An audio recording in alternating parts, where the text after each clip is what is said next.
1, 2, 3, 4, 5, 6, 7, 8, 9, 10, 11, 12, 13, 14, 15, 16, 17, 18, 19, 20. 1, 2, 3, 4, 5, 6, 7, 8, 9, 10, 11, 12, 13, 14, 15, 16, 17, 18, 19, 20, 21, 22, 23, 24, 25, 26... Ja! No estic jugant a cucamagar, ni a cuit, ni tan sols a l'escondite. De fet, fa més de 35 anys que no jugo això. I jugava, esclar, quan era petit, i ho feia sobretot al poble dels meus pares, Ullastrell, on hi tenia la meva colla d'amics. Quin sentit tenia aquest joc? El sentit que tenen els jocs només el coneixen els nens, però llavors es fan grans i se n'obliden. Jo crec, posats a recordar, que el sentit d'aquest joc, concretament d'aquest joc, era precisament sentir-se amagat. Amagat no només de qui parava, sinó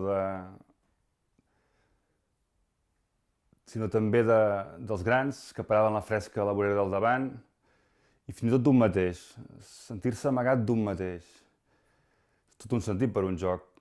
Sentir-se amagat d'un mateix i tot seguit trobar-se per descobrir qui ets. Tinc la sensació que la Sara Amat, la nena protagonista d'aquesta novel·la, un cop va sortir disparada cap al corredor de Cal Casanovas i es va amagar a Cal Sabater per la porta de darrere, no només es volia amagar de la colla i de la gent del poble, per descomptat, i del poble, sinó sobretot d'ella mateixa. Desconec si durant els dies que va estar amagada es va trobar.